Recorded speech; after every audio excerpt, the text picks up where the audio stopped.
y'all. Hey What's y'all. up? Hey. Y'all welcome Hello. to another episode of The Size Up. I'm your girl. We here today. We got the crew with us today. What's up? What's going on, y'all? Trying to get this reflection out my glasses so you Not the can see reflection how blind though. I am. Not the reflection. Yeah, these are supposed to be blue blockers. That's why I say, you know what? Actually, Zenni got better blue light filters than your local place. Anyway, how y'all been? Very cool, very cool. This good Pretty old good. weather and the upside downness of it has my allergies acting away. I don't appreciate it You know how. at all. My hair is doing all the most. It's so time to get this stuff taken out my head. How long you had it in?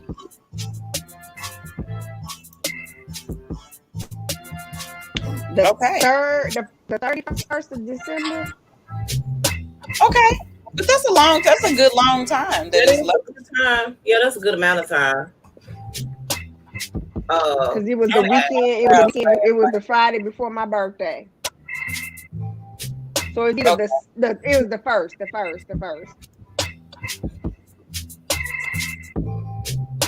That ain't bad. At all. I dig it. I love it. This is probably the longest anything I've had is color because But it's just that's so you though. It becomes you. I I forgot love what your hair color was. it. Right. I said I can never go back to just being regular old me again. Like this is it. Like Right. when I'm 84, I'ma still have purple and blue hair or some shade of it. So that's what we're gonna be doing for life. All right. Okay. Well, we are coming to you guys with a special episode today. We ain't gonna hold y'all long, Saint, because I know some of y'all are wanting to see this good football game. Um, I'm Mm-hmm. not too excited about it because hey, my team is not there. They sucked all season, so I knew they weren't gonna make it, but they're not there. So because of this, I didn't care to watch, especially since old Thomas Brady Not done made his way. Yeah, I'm gonna call your government name.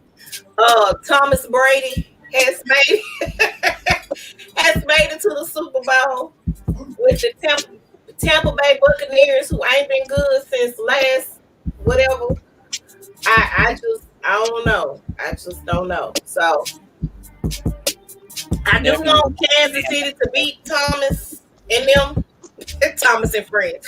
I do want I do want Tampa. I do want Kansas City to beat Thomas and friends on the field today. Again, shout out to Jasmine Sullivan and her, who will be singing. When do they start? Has it It started? Well, started at 5:30, but now they're doing I stuff actually got now. it queued up over here on my other Okay, so screen. it started 5:30. Okay. So Yeah. shout out to her and Jasmine Sullivan.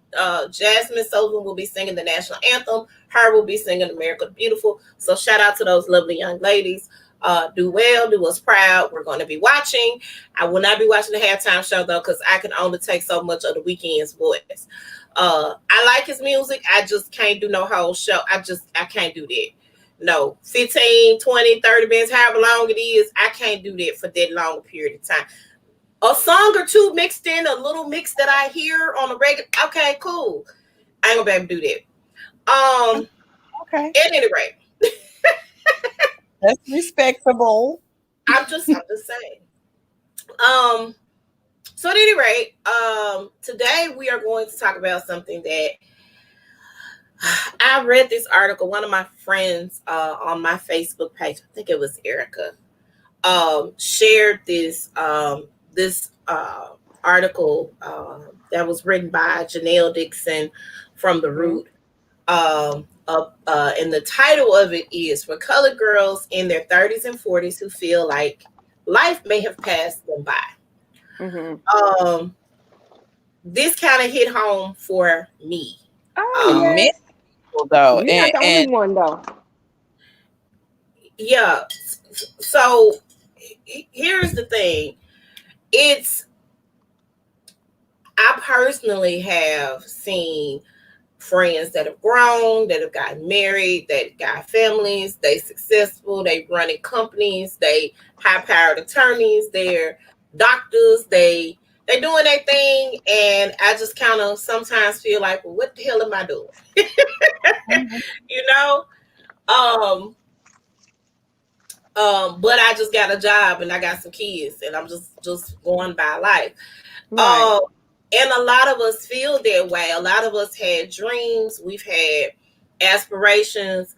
We may have wanted to do something, but life happened and took us in a different direction. And a lot of times I feel this way. And I'm sure, like I said, I'm sure it's a lot of women that feel that way, but especially Black women, um, because a lot of us are taught to be successful, strong Black women, Mm-hmm. and when that kind of doesn't work out, or whatever those dreams or aspirations that we had for ourselves did not work out, it's like, well, I'm a failure, and it's too late for me to do what I need to do to move forward. I find myself, like, thinking about that often and thinking about that a lot. And as I continue to embark upon this journey called life, I try to find ways to reinvent who I am, in spite of the fact that those things specifically that I wanted to do for my life and for myself, I was unable to do it. Um, the article was talking about two friends who kind of had that feeling like, child, what am I doing? I'm 30, whatever, I'm 40, whatever, and I still haven't done this, that, and the third. And it brought me to tears because it was like, this is exactly how I feel. Um, Even in this moment, there are a lot of things that I want to do. I have ideas, and yeah, I've kind of stepped out on faith in some areas to do some things, but everything that I've wanted to do, I haven't been able to do. And you just kind of feel like, what, God, am I doing? So I wanted to kind of encourage, because there were so many ladies that I saw on the post. They were talking about some of the things that they wanted to do, some goals and dreams and stuff that they wanted to accomplish, and because of fear, because of family, because of obligations, because of things that happened in their life, they didn't pursue those things. I didn't that there are people who feel their way, but you Mm-hmm. don't really realize that there are a lot of people in that same boat as you are. Right. Um, and it kind of makes you just like, well, you know what?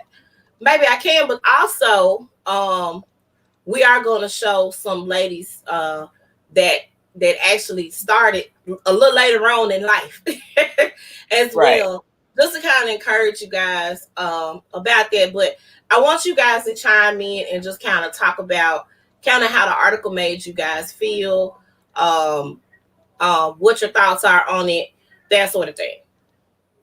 Well, Oh I'll my go God. ahead and say, for me, I think a lot of times, I hear people saying, hey, I've done this, blah blah blah, and I always hear, like, with women who are single, who have no children, or even those who have children, they're like, the benchmark for them oftentimes, I'm not married yet, and I'm like, coming from the eyes of a married woman, where I spent most of my adult years married.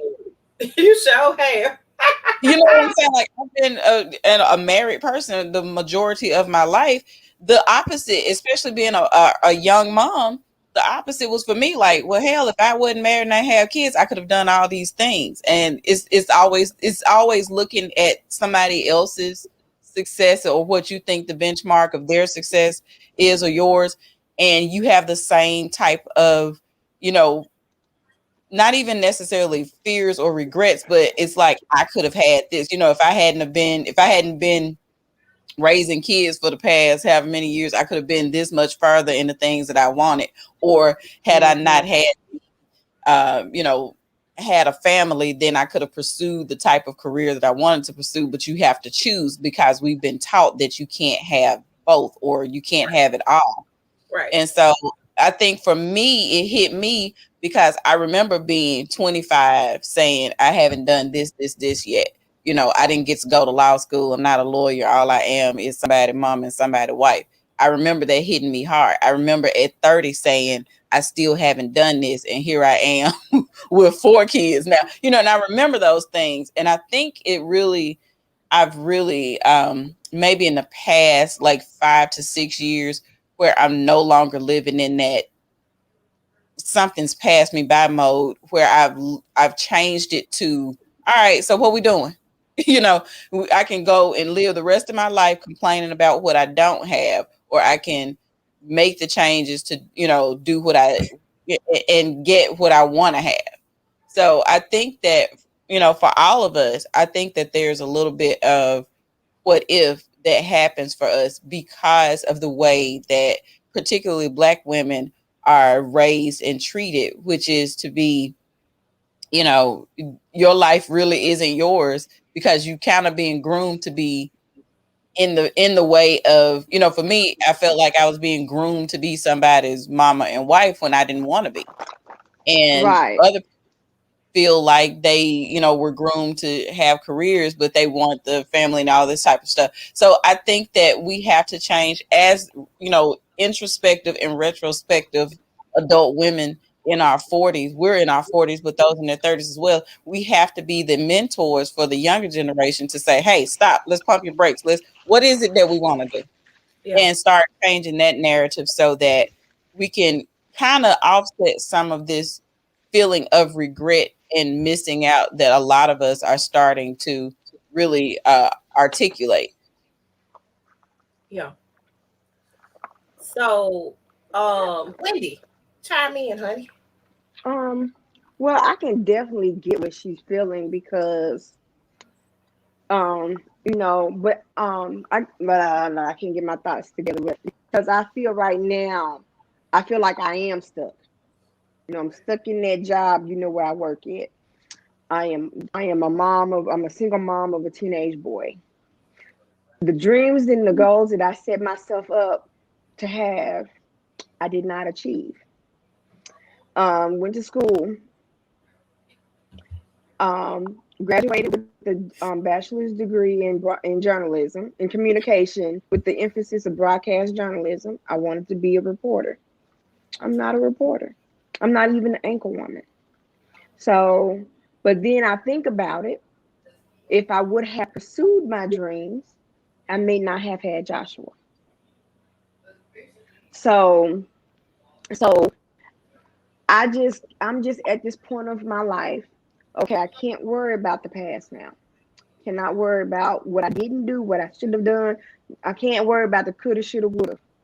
Because if I would have done the things that I wanted to do, I would not have my son, and he is my biggest accomplishment. After I was told I could not have a child, I could not have kids, he is my biggest accomplishment. So now I can just look forward and pursue my dreams now of becoming a sales director, becoming an author, you know, us being successful with our podcast. I can look forward because our life is not over yet. Our purpose in life is not done until we breathe our last breath. So it made me cry a little bit, but then I had to just do a lot of inner reflection on myself because, like I said, if I would have done the things I wanted to do, I would not have Joshua. So, for me, I went to school. My major was political science, pre-law, but I've always been like a writer. I wrote for the Blue and White Flash at Jackson State. I won awards, you know, collegiate awards for my writing. A lot of my friends were like, we don't even know why why your goal is to go to law school, because you really clearly have a passion for writing. And I was like, well, maybe that's something I can do, you know, not necessarily be the type of reporter in front of the camera, Because even at that time, I didn't feel like I could be in front of a camera. You know, just me personally, I didn't feel that way. But I did feel like, you know, I can write, I can do that, I can report, you know. But I was still gonna pursue law school. That was my plan. Well, I didn't even get to pursue that. My mom was diagnosed with cancer my sophomore year in college. And then when I graduated from college, she got sick again. And so I was a new mother after I graduated, like 4 or 5 months after I graduated. Here comes this little child so her thing was, well, I can help with him, I can raise him for you, and you just go to law school. And I was like, why would I do that? Don't even make sense. You sick, girl. What are we talking about? So I didn't do that. I didn't move forward with law school. I kept pushing. I worked jobs that I wasn't necessarily passionate about, that I didn't necessarily want to, but I had to because I had to work. I had to support my child. So that was that. And just going through. And so what I have learned to do is to reinvent the wheel for me, because whereas I am not reporting or I'm not an attorney, you know, starting my own business has also always been a passion of mine, having my own whatever. And so now I'm getting ready to embark upon that journey,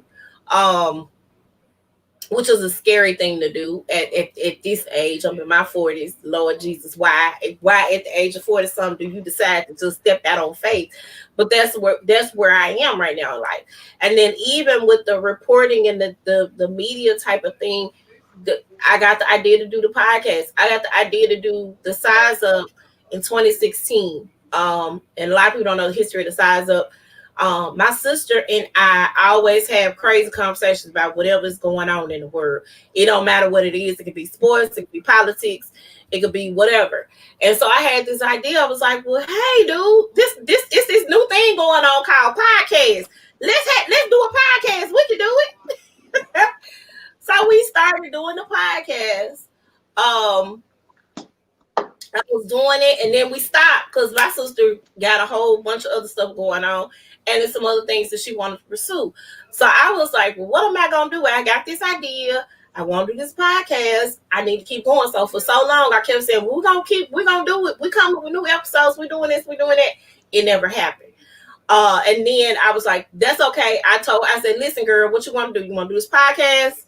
Or what I want to do? Okay, girl, you can come in whenever you get ready. I'm just going to move full steam ahead. So with that, I've come up with ideas to do some other podcasts, and be able to join in with Heather on some reviews of these crazy shows we watch, reality TV. Like it's a whole new thing, and it might seem like, hey, this is just for fun, or this is just for shits and giggles. No, this is something that I'm really, really passionate about, and I want to be able to pour my energy into it. And hopefully, as we continue to grow this thing, it's gonna be where we need it to be. So right. I've had to learn how to reinvent the wheel, and we can. And here's the thing: it ain't too late.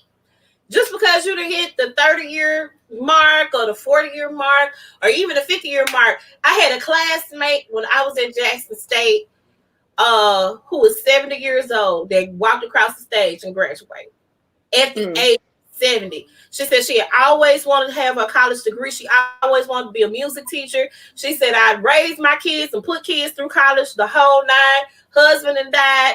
She said, girl, I didn't know what else to do. So she said, I went back to school. I said, Lord God.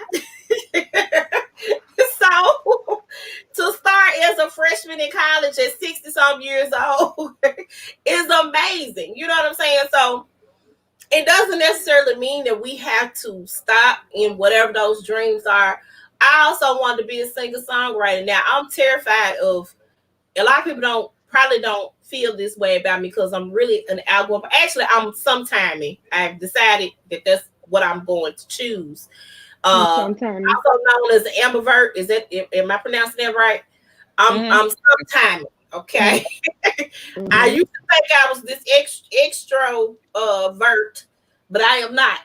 Because I don't feel like being all out in the spotlight and in the forefront and being around people all the time. I'm okay. The pandemic has not been that bad for me. Only thing I miss is being able to go sit in a movie theater and eat some popcorn with my little candy and my big old oversized drink. That's the only thing I miss about really being out of pub and going to see live concerts. That's about it.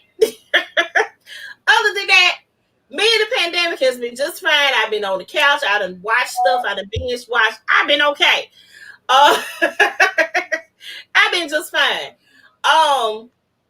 So I discovered that I'm terrified of what people think as far as me singing. And like, oh girl, you sound good, girl. You can blow, you can do this. And I'd be like, I don't know, girl. So I'm not the first to jump on the stage when it's time to sing. I'd be singing in the background or singing along in the crowd or whatever. And so my friends, because we are putting on this event called Bohemian Wednesday. So my friends was like, okay, October, you getting on the stage and you singing. I'm doing what? Huh? That's your birthday month. We having a birthday concert. You singing. I'm doing who, what, where, why? That's me. But that's a talent that I have and it's not too late for me to do. Even if I could write some songs for some folks, I'd be okay with that. Just doing something in there. So you got to learn how to reinvent the wheel. And not feel like my life is over. Get over it. Get on up and do something. That's it. So what we got is we got a slideshow of some ladies who started late in life. I might add, I don't know if I might add one more person on. I ain't got no picture. We got pictures of her. Cause I saw this interview with Oprah. Inbox them to me in the middle of all these things. But hey, hold on. So the person, I don't know if Cicely Tyson is on that list, or not. Add to the list, but we'll throw her in. I got an old slide of Cicely Tyson. Okay, that's fine. Because Cicely Tyson, I watched her interview with Oprah last night. Me too. I taped it because I knew I was asleep. Yeah, I fell asleep, so I knew I was gonna fall asleep, so I taped it. I gotta go back and watch it. Oh my God, amazing! That's all I got to say. But I was watching.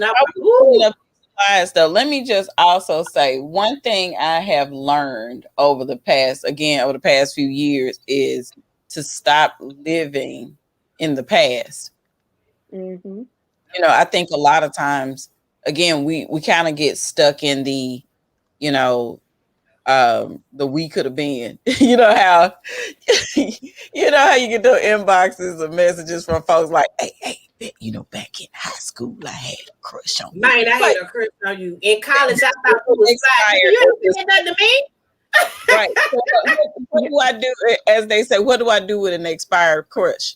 So what do you do with an expired, not necessarily dream, but how do you implement those things that were just as important to you then into your life now? What I find is that a lot of the things that I was interested in don't fit the person that I am anymore. Right. Like I wanted to go to law school. I did want to be a lawyer. What I realized is that, and I interned at several law firms and knew pretty much the ins and outs of how things work. I realize now I'm not that person. How you gonna catch me? Because I don't like sitting still. Number one, I don't like being in a 9-to-5 type of thing. I don't like scheduled things. I am a very spontaneous person. I like organized chaos. I don't know if the type of person I am right now would be the type of person that would be happy being someone's attorney. You probably would have to always FaceTime me, even in court, because y'all gonna have to find me because I have decided I was gonna do something at the last minute. That's the type of person I am. I know the type of person I am. I want to be able to set my own hours. And I understood then it was going to take a lot of time for me to start my own practice and all that stuff. And I was willing to do it then. But being the person that I am now with the dynamic of what my life looks like now, as somebody's mom, as 7 of these people, mama, I, I can't see myself having the same lifestyle that I thought I wanted. So I have to live in the present of who I am today and what I need today in order to feel whole and complete, and to look back at some of those things that were desires or dreams and see how I can just add them into who I am or my lifestyle right now. So Right. I think a lot of that sobbing is grieving and mourning the loss of the person you were at that time too. Because when I was reading in the article, because this lady was sobbing. I remember sobbing like that, like calling my best friend, calling Pia, like, Pia, I suck. And she like, girl, no, you were fabulous, and trying to instill those things in me and make me feel like I'm not losing out on things. I have had those gut wrenching, sobbing type of episodes with her, where she actually having to console me like I'm a little baby crying, because my mama left. Like, we've had those conversations where we really have to sit down and, like, all right, let's talk about what's really going on right here. What is the basis of why you feeling this way? And then taking that time, reshifting, and then moving toward, what are my goals today? What do I want for today? How do I want this in my life? What's stopping me from getting what's the holdup? Right. What's holding you back from getting everything that you want in your life? And I think that that's the important thing, when you have the support of people who can say, okay, so this didn't happen at 25.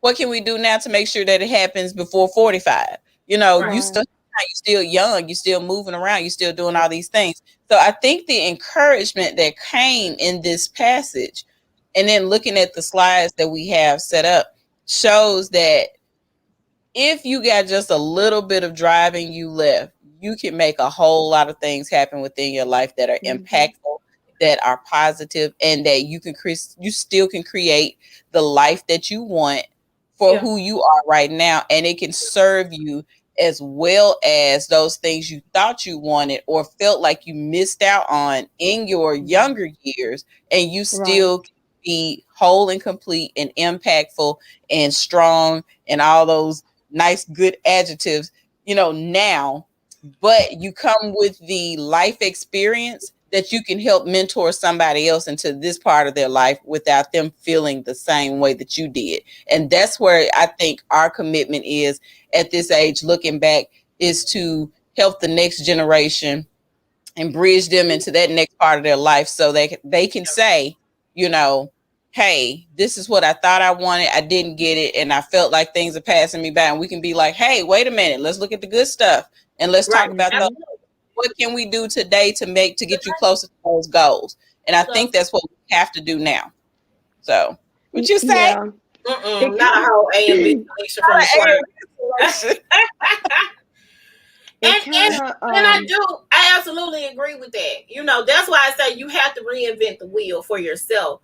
Just like you were saying, for you, the stuff you wanted to do way back when is not where you are now. You don't want. I need to be able to get up and go whenever I get ready to. I need to be able to have the freedom to do hella. You know what I'm saying? And I understand that. I feel that. That's why I say everything is not what I wanted. Those things that I wanted in my 20s are not what I want today. I don't want to go to law school. And to be honest, don't want to punch anybody's clock. I'm going to punch my own because I be working for me, but I don't want to punch anybody's clock. That's not the desire. I can love the job that I am at, but at the end of the day, the common denominator is I don't want to punch your clock. Whoever you are. You know what I'm saying? I want to show up when I'm ready to show up, and I want to show up in the way I want to show up, and not the way that you said I had to. That part right there. And so that's the thing. So I find that no matter how hard it is for me to walk away from that, having that clocking type of mentality. But that's security. That's that stability that we get sucked into, because we know that's going to be there. And it's really sad, because we know that, just looking at last year, job security really isn't even job security, because you see how many companies are out of business as of today, and they were thriving and flourishing before last year hit. So, you kind of have to start looking at things a different way. Yeah. You ready for the flag? Come on. Let's get it. While you get All the right, slide, let's it talk just about it remind. now. Oh, go ahead. Go I ahead. was just saying, before my husband passed, he kept referring to things back when we were in college. He kept on talking about the good old days. And I kept on like, well, yeah, they were good. Yeah, they were cool. Yeah, that was a good time. But we got the future to look forward to. But he just kept always thinking about how great he was back in the day, how great he was back in the day. And I just felt bad for him because he was just stuck in the past. So I know I'm not where I want to be, but like I said, I can't worry about what's past. I just got to Right. worry about the future. And, I'm still breathing. That means my purpose is not done. So I got a lot of work to do.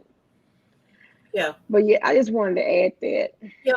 Myra said we're positioned to bet on ourselves last. We are.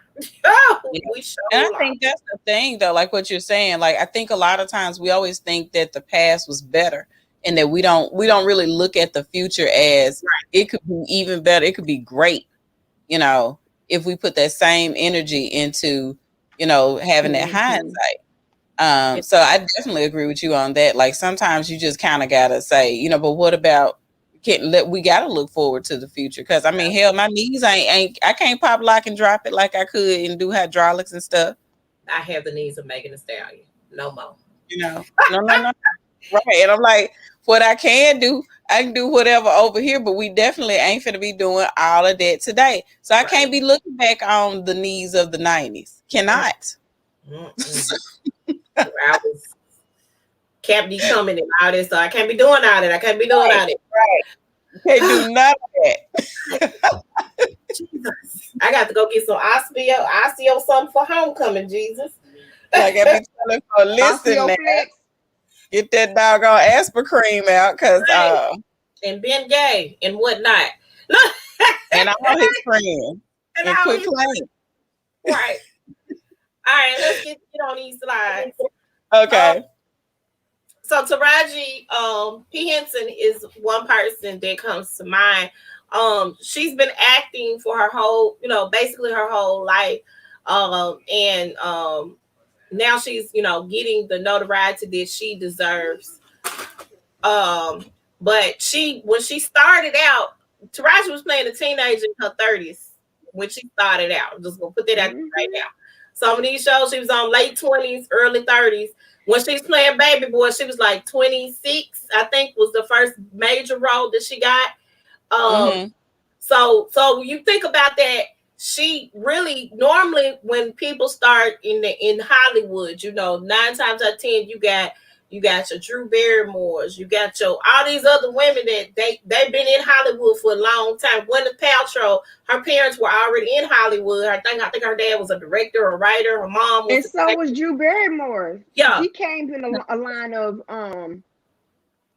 of actors. Her grandfather, then her father. Yeah. And so they already kind of had it laid out for them, but Taraji had to work before she got to the point to where she is today. So she really didn't start really getting those big breaks that she needed until her 30s. And Taraji was in like all of the little black movies, the beauty shops, the they do this Rolodex. They just call everybody, hey, what you doing Friday? All right, come on. Right.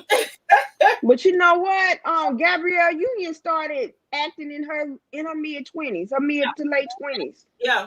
Yeah. Playing teenage roles. Those are things that we don't talk about. Like, well, we're seeing them now, but they were it was taking them some time to break into the industry. Some of them had to put things on hold and get started late. Yep. And then you got thinking about Taraji, and she was a young mother. She was a single parent. Mm-hmm. Yep. All right, next slide. Charles. Toni Morrison. Now Toni was a professor at Princeton University. She better not be a professor. Was. She is known as one of the great novelists of our time, but it wasn't until 39 that she actually published her first novel. Later in life is when she won the Nobel Peace Prize and also the Pulitzer for her book Beloved. And then of course Beloved was also made into a film. Let me just say this because I know we kind of serious, but when the girl said, "I want some," I can't remember what the little statement was. I want you to make me feel, not make me feel good, but something on the inside. I was like, oh no. It just, that line, just every time I think about Beloved, it's really creepy. I want you to what? I want you to touch me in my seat, something like that. Yeah, it was something like that. It was real creepy. Y'all gonna make me look this up. Y'all know I be sitting there looking at us so we can get it right. I can't remember what it was. Keep talking, I'm gonna find it. Hold on. Touch me on the inside or something like that. And I was like, this is touch me on my inside parts. Thank you, Myra. Yes. Thank you, Myra. Myra got it. It was awful. It was awful. Oh, Jesus. Okay. Come on to this next slide. It was awful. Baby. Let me go ahead. I also have a comment that I want to read. Someone just messaged it to me. So I want to make sure I read this because it's pertaining to the article. And it says, I read the article the other day. I know the article is about Black women, but it's exactly what I'm going through right now. I'm 41 and in a program where 90% of the other people are 25 and younger. And I wish that sister in the article would have stepped out and done the program. So it's even ringing out with men as well who feel like there are some things that they were missing out on when it comes to these types of things. So, even though we're talking about women right now, think about just people in general who feel like they've had to alter their plans and do whatever else for whatever reason in order for them to survive or whatever. And now you get to a point where you're at a crossroads and you're like, do I make a career change? Because, I'm ancient. Right. Or do I just, I only got 15 more years left in this job and I can retire. I mean, I think it's really tough for people a lot of times to decide if they're going to reinvent themselves. Right. Joy Ann Reid was not always the well-known political commentator that we know today. Before she became the host of the Reid Report on MSNBC, Lord Jesus, she was the managing editor for thegrill.com and she did freelance work for the Miami Herald. But it wasn't until later on in life that she came into the forefront and was in front of the camera as a commentator. And I never thought about that. I always thought, because I'm used to seeing her on MSNBC, I always thought she was always there. Because she'd have been on there for so long. But I didn't know that it was a later start for her in her career. And that's opportunity. And sometimes, too, we do things that lay the groundwork for us getting to the next level, too, which a lot of people don't seem to realize that either. Sometimes it's like, well, I'm never going to make it in this because I've been stuck here for however long. And sometimes that may mean changing, not necessarily changing the career path, but maybe changing with that particular company or that particular position. Like you could do the same position at a different company and move further than you were in that position as well. Right. Yeah. Absolutely. Yeah, absolutely. And I think people like her, and I think that's why I like the edge that she has, Joy Reid, because she ain't gave a damn since whenever. And it comes out in the way that she does, even with her show and everything. I love the way that, and you gotta respect her because she knows exactly what she's talking about. She knows her stuff, but she also holds people to the fire. She holds people's feet to the fire when they come on there trying to pretend like, whatever. And and that's why we love her so much, because she has come into her own and you cannot take that away from her. Right. Can't at all. Yeah. All right. Next slide. Melissa Harris Perry. Now, she didn't get her big break right out of college either. She got her chance to host her own show on MSNBC later on in life. After hosting Melissa Harris Perry on the weekend mornings for MSNBC between 2012 and 2016. Then she joined Elle Magazine as their editor at large. But it didn't happen right away. It didn't happen overnight. And so now she's doing her thing as editor at large at one of the biggest magazines in the country. But yeah, she had to crawl before she could walk as well. And that's another example of that. And the other thing, I remember the biggest thing that I felt like, and I know this wasn't the biggest thing in her career. I like how she slowly dog walked somebody about her wearing braids. Girl, Baby, we're gonna have a whole episode about natural hairstyles, and I was like, okay, I love her. Yeah, I really love her. I do. Yeah, I do. All right, yeah. Here we go. Next slide. Should have left this one for last, but here we are. Oprah. Which I was just putting stuff together. Oprah Winfrey, of course, Oprah was not built in a day. Oprah did not start the Oprah Winfrey Show until the age of 32. Of course, we know her background. She was a news anchor, a reporter. Was it in Nashville? Somewhere, Nashville, Ohio. I thought it was in Chicago. I know she started. I think she started in Nashville because she graduated from TSU. From TSU. No, she didn't graduate from TSU. Yeah, she didn't. At the time, she hadn't graduated. Oh, okay. Oh, when she started, she went back. Okay, I didn't realize that.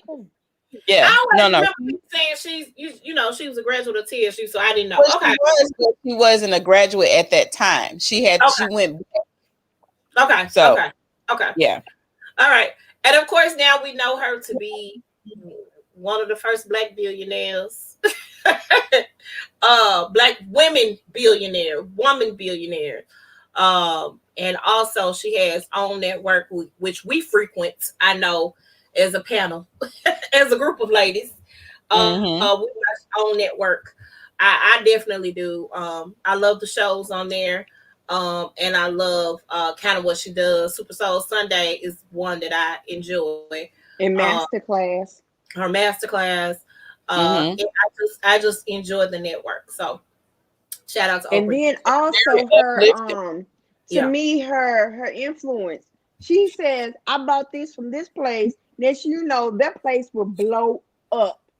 Yeah. NBC did a whole series one time. It was called The Oprah Effect. And they were talking about, they interviewed different people from different businesses that she just slightly mentioned either in a magazine or in passing on her show, and how her saying and just support or just saying it, I bought this from mom and pop shop, how it turned their business around because she said it. So she's so influential that they call it the Oprah effect. Yeah I remember that. I do too.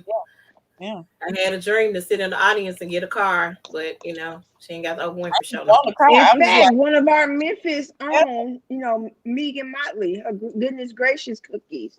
Not her. I'm sorry, Philip Ashley's. Philip Ashley. Yeah. She was right. He was on her Most Favorite Things. He was. Yeah, I remember that. It was one of the ways Obama got the traction when he did, and that's true because fellow Chicago person, and she put all of her support behind him, and so it was like, oh well, Oprah said it, we got to do it. Yeah. All right, next slide. Oprah, you still can call me though, for real. I still want an Oprah talk show. Right. Okay, Lupita Nyong'o. Lupita has been acting for about 10 years now, but it wasn't until she starred in the popular film 12 Years a Slave. She was 31. I didn't know she was in her 30s. Let me just start off. Let me start there. If you take care of your skin good enough, if you take care of your inner self good enough, Black does not crack. at all. I also Cicely didn't know, Tyson I in didn't her know she was 90s, sick. looking like she in her 60s. Come Yeah. on. I did not know that she was mixed with Mexican and African. I didn't know that either. But she is a graduate of Yale University. It's another one too. I don't know, but I didn't know that about her. But I didn't realize that. I thought Lupita was a model that turned actress. I had no clue that acting was the first thing that she did until she popped up in 12 Years a Slave, and then and then so on and so forth. And now that we know her as Nakia in the Black Panther. But yeah, I I didn't know. Oh, and she And did phenomenally on Us. she did a great job on Us. That was a trip. Old Jordan And Peele. didn't she win? Was it Academy or Oscar for 12 Years a Slave? I think she did. And let me tell you this. The girl didn't say nothing the whole movie. Let me just put that out there right now. All she did was cry through the whole darn movie. Do you hear me? 12 Years a Slave. She had no at all. At all, period. I said, well, hey, if you can win the Oscar for crying, girl, I can't do nothing but give you your props. Sometimes that's all you need. That's all you need. All right, next. The next person, come on, Mouse. Oh, Felicia. Oh, I tell you, I'm sorry. Watching her as Claire Huxtable, I wanted to be a lawyer as a girl because of Claire Huxtable. Let me tell you something. This is what I didn't know. I did not know that Felicia Rashad was 36 on the Cosby Show. I had no clue. I didn't know. Okay. Another rendition of Black Don't Crack. I had no clue. 1984. It makes sense now. Okay, because she's older. But but I did not know that she was 36 at the time. Of course, she had done Broadway and some other things, but 36 on the Cosby Show. Y'all can't tell me what God won't do. But you got to think about it though. But wasn't she playing like a much older character for having 5 kids, 1 in college, and she just 36? I think she had. Well, when they started the show, the kid wasn't in college yet. Sandra wasn't in college yet. They had 4 kids. Right. They had 4 kids. And she was it almost looked like she was a stay-at-home mom, and then like it was somewhere about episode 7 or 8, then all of a sudden she's an attorney. Yeah. Mm-hmm. So everybody was in high school for the most part when we got there. And they were college sweethearts. So when you get out of college, I'm saying she was, I don't know what how old her character was in 1984. She was younger than Cliff. Well, she was younger than he was. Yeah. Right. Yeah. So I think I was guessing like maybe she was a freshman when he was a senior, and he might have been a super senior. Yeah. Because I think that was the things. He was kind of a super senior because he was just never quite right. Yeah. All right, next slide. And let me say, her sister is amazing as well. Yes, Alan. I just absolutely love her. Fame is my favorite show of all time. Ever. Love her, baby. I'm still you want Fame just to walk around the house in.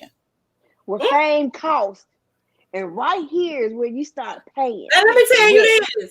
She say that to her students today at the dance school. Okay. I say that to my kids. I say that to my drum corps when I was running the drum corps. I said that. I always say that is my thing. You want fame? Well, fame will cost. And right now is where you start paying in sweat. Yep. Ava DuVernay. She ran a public relations firm. I didn't know this about her. She decided to make a leap from PR to film. After she picked up the camera at the age of 33, she did her first film at the age of 35, and then went on to direct Selma in 2014 at the age of 42. And I think, did she win an Oscar Academy Award? She won something for Selma. She's like the first Black director, female director to win and Oscar, if I'm not mistaken, if I'm correct in my thought process behind it. Right. But she started. She had only had the experience behind the camera for a few years before she started doing her thing. So Ava DuVernay is another example, and of course she's been directing. She's brought us Queen Sugar on the OWN network. Right. She did Wrinkle in Time. She's doing I her love thing. that movie. I finally saw it at Christmas. I love A Wrinkle in Time. I really love it. Really love A Wrinkle in Time. And that young lady that plays the lead character in A Wrinkle in Time is now on Euphoria with Zendaya. She plays her little sister. She didn't do anything with When They See Us, did she? Oh yeah, that was Ava DuVernay too. When They See Us, the 13th, okay. That's all Ava DuVernay. Yeah.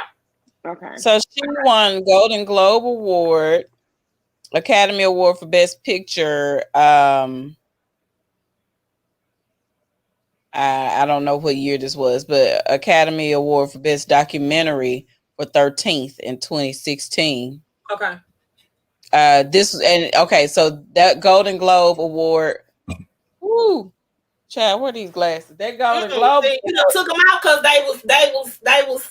Yeah, put these back up. So she won the Golden Globe Award for Best Director. That was 2014. So think about this. 2014 was a big year for her, for somebody who just started with film. Mm-hmm. See, and that's why I put everything in dark mode on my phones, because it's easy to read. I can't see, Jesus. Okay. Next slide. Kerry Washington. Now, I'm sorry, y'all. Let's go here with this face. Did she make everything? Did I be like, girl? Let's know. Phenomenal actress. Let me say this right now. She is phenomenal. I put her up there with the rest of them, but that doggone face she been making it since Save the Last Dance. That's what I want y'all to understand and realize. We didn't notice it until after Scandal. And then it was like, why she make this face and everything? She been making that face. If you want to saw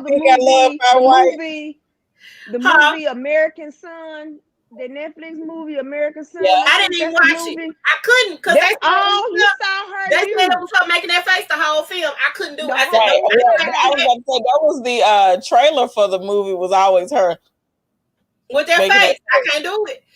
But yeah. But she did not get pushed up there in the ranks until she was 35, and she became Olivia Pope on Scandal. And I love Scandal. I don't particularly care for how it ended. They always screw up the ending of shows. But I loved Olivia Pope. And I've been calling for Olivia Pope this whole presidency. When Trump was in office, hey, where Olivia Pope and them at? I need you to come on and fix it, girl. Fix it. It's handled. And she had that walk. You know it was on when she had that walk, and she walked through there. That coat so bad, the white coat. Oh, all of her stuff, girl. I was like, I just want it was the white one that was just like, I gotta have this white coat. The name of a store. It's no longer in the malls anymore. But it was a store. Not New York and Company. It wasn't. It wasn't New York and Company. It was one of their competitors. But they had an Olivia Pope collection. They did have an Olivia Pope collection. I remember that. I thought it was New York and Company. I don't know why. It was not. Hold on.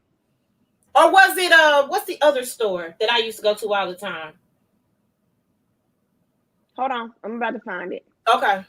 You know I'm looking it up. Right. Because I always. I don't know. The limited. There it is. The limited. Hold it up at the same time. Okay, so the limited, yes. So we could have got that coat. I just didn't do it. Oh, that coat was so expensive. Was it? It was expensive. It wasn't Express, Myra. It was the limited. If they had Klarna, I probably would have gotten it. because you know I At love the me. time, we had quad pay or something like this belt that Michelle had on at that inauguration. I still want it, and The I whole know you hand me her hair. you can for 4 payments of $73.99. You can have the bill too.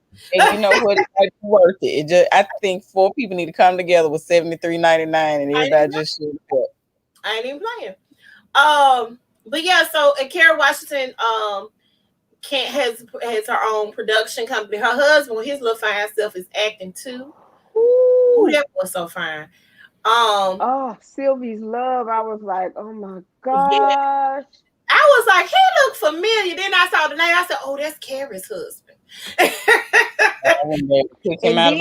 And then my other boo is on there, Reggae Jean. He's fine. So, but Little Fires Everywhere was the last thing that I saw Carrie in. I know she's in this movie on Netflix called Prom. But I didn't see that. The last thing that I actually saw her in was Little Fires Everywhere. It was okay. It was good to me. I'm talking about. You talking about the Prom? Oh, okay. I wasn't finna do that to myself. Shout out to them for doing that movie, because I get the premise of it, but I'm good. And what was the premise of it? The premise of it was the daughter wanted to go to prom with her girlfriend and be out at prom. I think the rules of the school said that they could only go to prom with people of opposite sex or something like that. But they were going to step out and defy the rules and all this stuff. And I think Kara was like a conservative mom, that type of thing. Yeah. Okay. But yeah, that's the premise. So I was like, I get it. I've seen this on Lifetime like 10 times. But you know, hey. And then they had singing to it. So then you had the singing to it. Right, they had the singing, and I get what you're trying to do, but I was not for Glee 2.0. I just wasn't for it at all. So, next slide. Okay. Viola Davis. Let me tell you guys something. It ain't nothing like a real good cry in the middle of a movie. I agree. And I'm telling y'all, when I went to the movie theater to go see Fences, and this girl in this snot bubble that was bothering the hell out of me, but she was really delivering these lines. So I let it slide. To the role. With that snot bubble. Viola Davis had been acting in different things. She had not had a lead role in anything, but she's always played a supporting character. So I recognized her when I saw her playing. But Girlfriend was in her 40s when she got the lead role of How to Get Away with Murder. And that's what helped her win her Emmy at the age of 49. She is now the first African American to receive the award for Outstanding Lead Actress in a Drama, and is paving the way for future Black actresses. Last gritty thing I done seen her in, I know she had to gain some weight for this.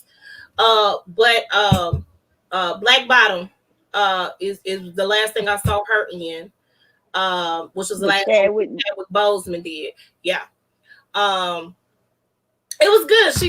I think she did a good job in portraying was that Bessie Smith? No. Mom Mabley. No. Okay. No. Not Bessie Smith. Bessie Smith was played by Queen Latifah. So I got it wrong. Hold on. It's one of them. It's one of those ladies, and she was, out lesbian and all that stuff in that time. Of course, that was frowned upon. And then it showed you some different things about the music industry and Black people at that time. Hold on. Black Bottom. Ma Rainey. Thank you. It was a Ma somebody. Ma something, yeah. Thank you, Myra. You're helping us today. Myra just need to understand that she is part of the show at this point. She is. Just shoot us a little message, Myra. We love you. All right. Next slide. Do we have another one? That was it. That's actually it. Okay. And you know what? Who else started at a very late age? I mean, talking about old age. The woman on Black Panther who played the grandmother. Yeah. You know what I'm talking about. Oh, yeah. She was in her 80s, and that was her first acting gig. That was her first acting role. That was. And then of course we mentioned Cicely Tyson. Cicely Tyson had her first acting job at the age of 31. Single parent. Her mama put her out the house because her mom was like, "Nah, girl, that ain't what you finna do. You ain't finna be no actress. That Like, they ain't what we do in this household. ain't But what you we know, do in this household." Yeah, I Just think hated. and I'm glad that we're showing some of these people, and perhaps we can implement some other people throughout. Maybe we'll put these slides up on the page and okay. share them. But I'm glad that we are highlighting this because we are showing that it's like the title of today's show is never too late. And you have people who, from all walks of life, from whatever they're doing, they are really, sometimes it takes some time for you to get into who you are and come into your own. And these people are showing it all the time. I'm always amazed at the fact that people are able to do that. I remember one of my old pastor's wives, she went to law school like in her 40s, and she was like, and I remember before they moved, I was telling her, I was like, yeah, I wanted to go to law school. We used to talk about this all the time. And she was like, so, I mean, you can get started whenever you want to. There's no age limit on anything. And I think having those type of conversations with people sometimes that just kind of tell you, there's actually not an age limit on this. Like, even people modeling now, because remember when models be old at 27? Yeah. And Mhm. Time to retire. Tyra Banks said, "Nope, not yet." Mm-hmm. Yeah. So I mean, there's a lady who is on one of the makeup commercials. I think she has to be like in her 70s. The one the CoverGirl commercial. Yeah, I believe so. And she had all gray hair and everything. All gray hair, beautiful yes. gray hair. Just beautiful. Just beautiful. But she hadn't been modeling for years. She got started late. So, and they're looking for models in all walks of life now. They've reinvented the industry. So, and that's what's made it amazing and opened up those doors. Even for short people, they got short models too.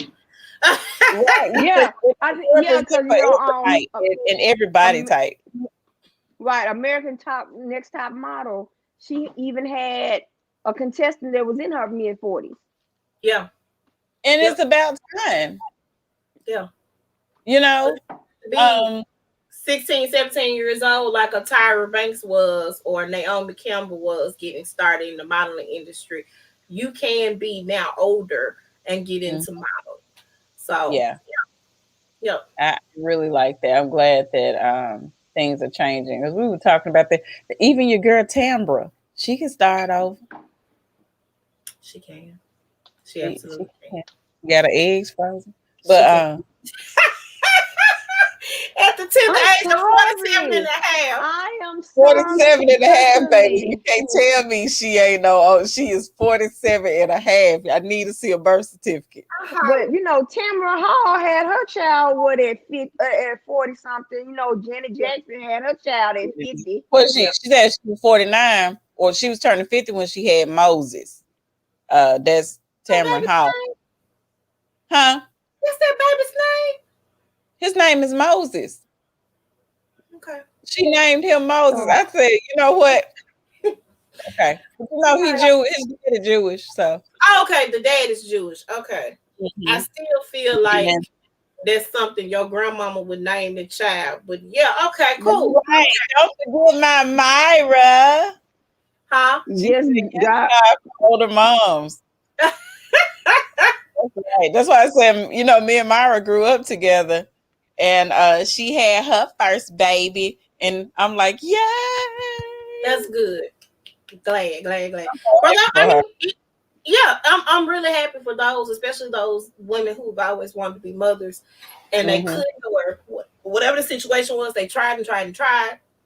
Yeah, or time finally became right, and I think that's another thing. Like, we think it's too late for stuff like that, and I'm like, you got to make the time right for you. She's 41. Yeah. 41. I keep telling folks, my mama had me at 42. I don't know why, but and so, but I'm glad, I'm grateful to be here. I'm sorry.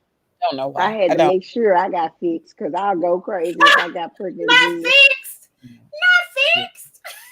Yeah, because Well, you know, I had I had to get some. early at 39. Yeah, it was so funny. My sister had her first child at 37, and then her second child at 39. And she went to the store with them, and this woman asked her, "Is this your grandchildren?" She looked like, "No, that's You my people shut their child." mouth. Oh my Man, God. Baby, back mind up. your Back up. mind your business. And I Straight had a up. cousin. I have a cousin. She was okay. I was 29 when I was pregnant with Joshua. And so she was 12 years older than I was. So she was in her mid 40s when she had her son. I'm Mhm. just, hold on. Oh, okay. This is commercials. They singing Lift Every Voice and Sing. Okay. Um, It ain't five nothing yet. You're gonna get well, you know, they starting the that's preliminary now. So right. Oh, okay. That's Alicia Keys. She's singing Lift Every Voice and Sing. Oh, okay. But yeah, and I just thought to myself, I couldn't do it. I just couldn't do it. I mean, if it's good for y'all, that's fine. But in mm, my 40s, I can't be having no kids because my yeah. life would be literally over.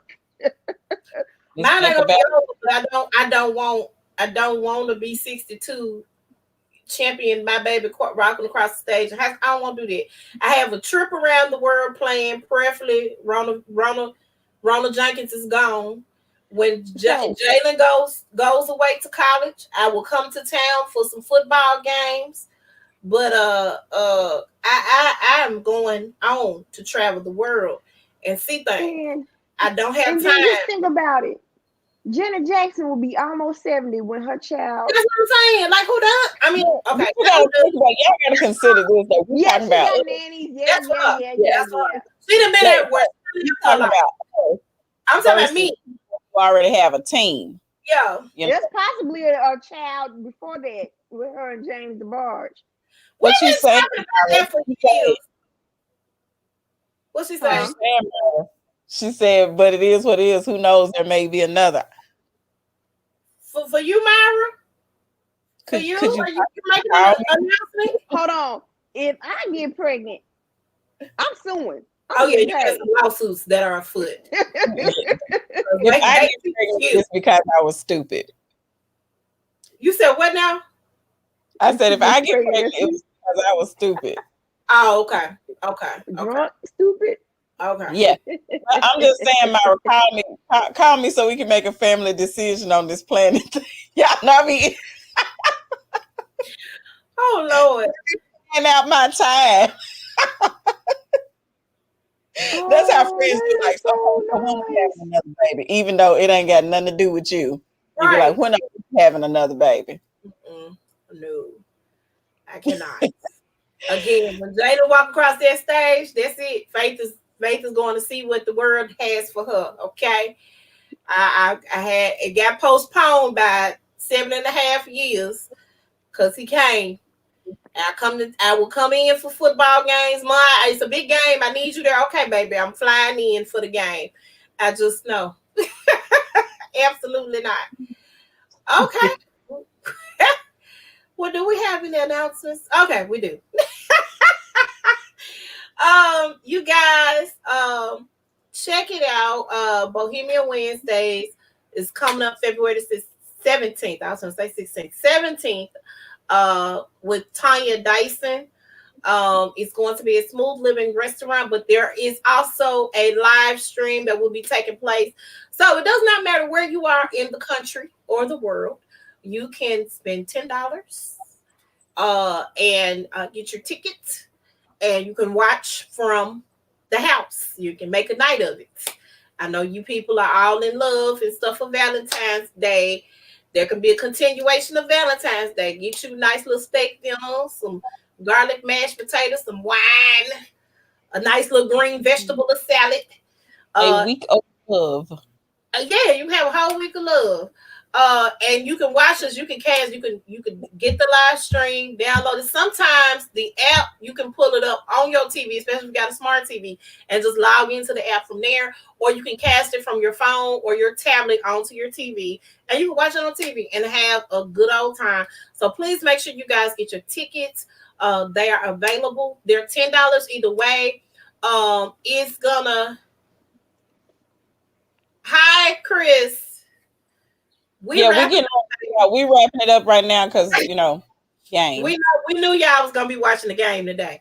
But if you're coming to the show, at Smooth Living, the doors open at 7. The beat is done and says drops at 8 p.m. So make sure you guys are logged in and ready, got everything together for your night. Tanya Dyson is a phenomenal local artist. She is amazing. If you have never heard her sing, this is gonna be a treat for you. If you have heard her sing, you just gonna enjoy the treat even more. Girlfriend is bad on the mic, so make sure you guys get the tickets and support this show.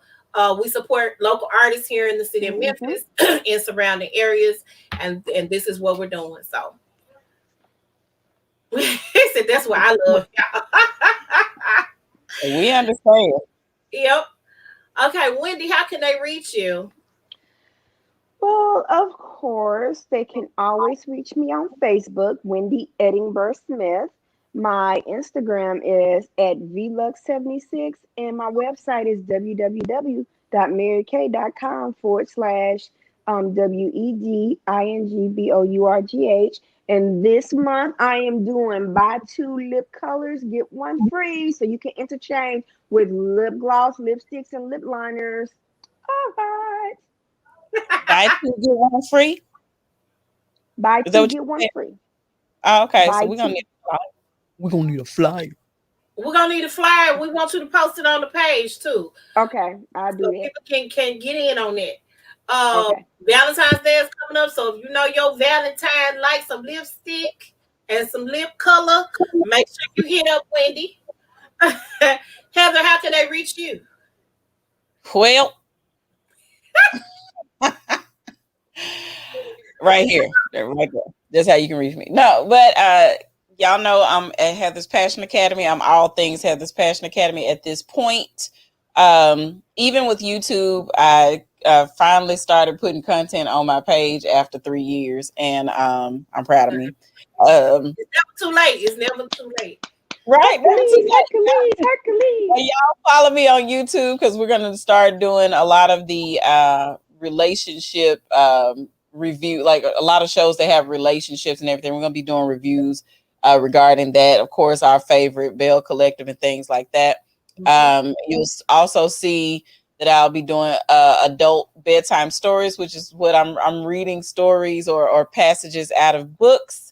You'll see a lot of tips there. We have Tease Me Tuesdays, Moist Mondays, and we'll be adding other content there. And if you're looking for a neighborhood sexuality and intimacy coach, of course, go to heatherspassionacademy.com and schedule your session there.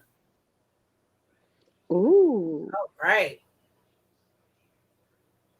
And you guys can reach me on Facebook, Vicky is Faith Moore, on Instagram and Twitter at Vicky is Faith. I do not have my own personal YouTube channel, but you guys can go like the size up on YouTube. That would be wonderful. You act like YouTube costs. It don't. Mm-hmm. It don't. I'm gonna have a YouTube page. It won't be my own personal. It's gonna be for business. And once I make this good old announcement coming soon, y'all will see that information as well. All right. Yeah, that's where it start there. Just don't publish it. That's just a word to the wise. Okay. All right. Next, you can find us on Facebook at The Size Up. You can find us on Instagram at The Size Up 2102. YouTube, The Size Up Official Podcast. Please go over there and like the YouTube page. And you guys also can email us at thesizeup2102@gmail.com. If you're interested in being on the show, got a show idea, you want some advice from us, we have different opinions sometimes. Sometimes we on the same page. But if you want some advice from us, you can do a listener mail in, and we're gonna give you some advice. May not be good advice, but it'll be advice. Okay, and then you guys can listen to us on Anchor, Google Podcasts, Spotify, Breaker, Overcast, Pocket Cast, Radio Public, and SoundCloud. So make sure you guys hit us up and check us out. We normally go live on Sundays, 3-ish something, 3:30, 3:45. We're normally live here. Also streaming on our YouTube page as well. So make sure you guys check us out. All right. Well, that is it. Joining us today. Next week. We'll be coming next week. We'll let y'all know. I couldn't remember. I know we talked about it. But tune in next week. We'll be back. See y'all later.